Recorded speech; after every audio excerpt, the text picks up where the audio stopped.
Сайн байцгаана уу? Өнөөдөр Krita програм дээр бэлэн зураг оруулаад дээр нь давхарлаж зурах талаарх хичээлийг багш нь бичлэг болгон хүргэх гэж байна. За гэрийн даалгаварт багш нь улаан малгайт болон чондны үлгэрийн зураг өгсөн байгаа тийм ээ. Хичээл дээр зурж байгаа үргэлжлүүлээд гэртээ дуусгаарай гэсэн.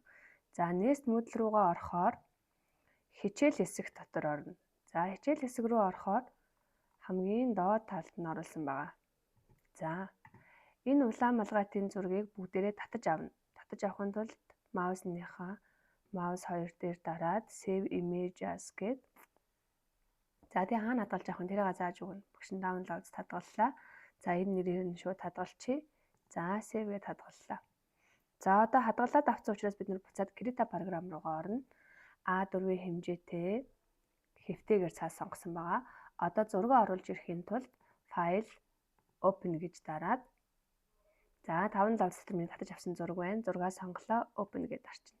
За тэгвэл энд OIP гэсэн нэртэй зураг маань ороод ирсэн байна. Энд болохоор not saved гэд миний нөгөө зурх гад бэлдсэн байгаа цаас маань харагдаж байна. Тэгэхээр ингээд Krita дээр нэг зураг, нэг цаас нэгдсэн байна гэсэн үг баггүй юу? Тэгэхээр бид нар оруулж ирсэн зурагыгаа цаас руугаа оруулна. Тэхийн тулд layers-ээ энэ зураг байгаа layers-ийгаа цагаан цаас руугаа чирж оруулна гэсэн үг. Тэгэхээр энэ зураг маань энэ background гэдэг layer дээр үүсгэгдсэн байна тийм ээ. Тэгэхээр энэ layer дээрээ очиж жагаад маус нэг дээрээ дарна. Дарсан чигээрээ чирээд за энэ not saved гэсэн бичиг рүү очино. Тэнгүүд миний цагаан цаас гараад ирнэ. Тэгэхээр энэ доош нь чирж энэ гол хавцаа авчирж жагаад гараа маус нэгээсээ салгана гэсэн. Зарим хүмүүс маань яадаг вэ гэхээр шууд за одоо би жишээ болгоод харуулъя. Шууд энэ зургаа чирж аваачаад энэ not saved дээр тавиад орхичдаг. Тэгээ ингээ орж ирэхгүй байх гэдэг шүү. Тэхгүй. Layer-ээ чирж аваачаад not saved цагаан цаас руугаа орсныхаа дараа заавал цаас руугаа оруулж ирнэ. Оруулж ирж байгаа тавих юм бол цаасан дээр чинь гараад ирнэ гэсэн. За тэгээд энэ хоёр маань хоёулаа background гэдэг нэртэй layer болчлаа тийм үү. Тэгэхээр энэ зураг байгаа layer-ыгаа одоо жишээлбэл жинхэнэ зураг гэдэг ч юм уу те real image гэдэг ч юм уу те ингээ нэрлэлчээ. Нэрийг өөрчилчихье.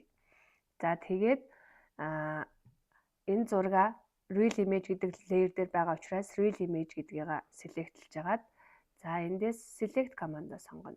За select command-а сонгохоор бид нар зөөж болохоос гадна томруулж болдог тийм ээ. За томруулж багасгаж жижигсгэж эргүүлж бас болно. За ингээд өөрчлөөд иймэрхүү хэмжээтэй болгоцсон бол одоо энэ real image гэдэг layer-ыг одоо би дахиж оруулахгүй учраас төгсчихнэ. За background-а бас төгсчихье. За одоо ингээд бид нар real image гэдэг layer дээр бидний оруулж ирсэн зураг байгаа. Одоо бид нар энэ дээр давхарлаад зурах учраас өөрсдийн зурах layer-ээ дахиад үүсгэнэ. Тэхийн тулд энэ нэмэх тэмдгэн дээр дараад add layer буюу шинэ layer үүсгэж байна. За pen layer 1 гэдэг нэртэй layer үүссэн байна. За энийг ямар улаан малгайт гэдэг ч юм уу те нэрлэлчээ. За нэрлээд enter дарч. За одоо энэ улаан малгайт гэдэг дээр эндээс brush-а сонгоод за мэдээж эндээс нөгөө юугаа сонгоно. Size хэмжээг очиж дарж агаад 10 гээд шууд keyboard-ноос өгчөж болно тийм ээ. За тэгээ өнгөө эндээс сонгоод за тэгээ ингээд татаж томруулж агаад зураад эхлэхэд болно. За энэ бол нэлээ өргөн байна тийм ээ. Ctrl Z дараа буцчиж болно. За тэгээд энэ хэмжээгээ багасгана очоод. За жорыг багасгах. Ингэж агаад багасгах. За size-н дээр очлоо. 10 болгоод багасглаа. Энэ багшийнх нөгөө screen record хийж байгаа болохоор screen record-ийн юутай давхцчаад хөдлөхгүй байна. За ямар тааш та нар ингээ биернийхээ size-ыг багасгаад тэгээд зурнаа. За ингээ зурхтаа 40 бол мэдээж өргөн байгаа учраас та нар хэд болгож багасгах юм тэрийг тодорхой багасгаарай. За тэгээд энэ буцах давччин бас Ctrl Z-ээс гадна энд байдаг.